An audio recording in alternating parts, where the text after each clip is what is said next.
Pag meron ka nito, ang matatadyakan mo nako baka magdiretso na sa sementeryo. Yun, isang magandang buhay na naman sa inyong mga kaibigan. Welcome back sa ating munting channel. Sa bidyong ito isa naman mutya ang pag-uusapan natin na kapag meron ka nga magkakaroon ka ng kakaibang lakas, bilis, maging sa lakaran o takbuhan man ang labanan na tila wala kang kapaguran. So hindi ka rin makakaramdam ng pagod kapag ikaw merong ganito. So ano ga iyang Brunong sinasabi mong yan ano? So ayun na nga kapag kayo nakakuha ng mutya ng kabayo, tiyak nga na magkakaroon ka ng kakaibang galing tulad ng mga nabanggit ko.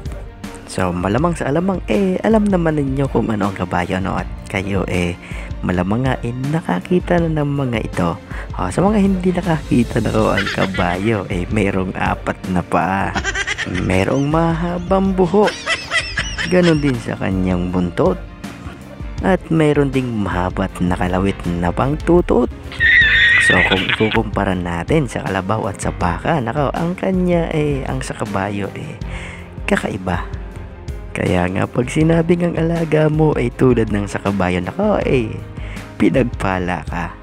Tiyak na ikaw makakapag-share o makakapagpahagi ka ng napakaraming ligaya. So may iba't ibang kulay ang kabayo na may mabula-bula, may maputi, mayroong maitim-itim at mayroong ma-brown-brown. At ang pinakasikat ngang kulay ang kabayong pula, na kahit sa tindahan ni Aling Paseng kahit ating gabi tiyak na makakabili ka. So kadalasan ang kabayo ang ginagamit sa mga giyera dahil nga sa kanyang bilis at liksi pagdating sa takbuhan. Di kayo parang pangit nga namang tingnan na kapag ikaw pupunta sa giyera tapos ang sakayan mo matabang galabaw o kaya naman matabang baka. Bukod pa doon, ang kabayo rin ang nagtataglay ng tinatawag na pampaswerte. Yan yung kanyang sapatos ano. So kapag ang sapatos ng kabayo nagamit na at yan inilagay sa mga pintuan ng bahay, yan pinaniniwalaan na nagtataglay ng swerte at nagtataboy ng mga demonyong nakikitira sa inyong mga tahanan. Magaling din nakatulong ang kabayo sa hanap buhay, maging sa hatakan o buhatan siya tiyak na maasahan. So ayun na nga, paano nga ba makukuha ang mga mutya ng kabayo no? So kapag kayo nagkatay ng kabayo o kaya naman kayo bumili ng karne ng kabayo at kayo may nakuhang bato sa loob ng kanyang katawan, yun ang tinatawag na mutya ng kabayo. Balutin mo ng pulang tela at daladalahin mo. Magbibigay ngayon sa iyo ng kakaibang lakas, bilis at liksi na hindi katulad ng pangkaraniwang nilalang.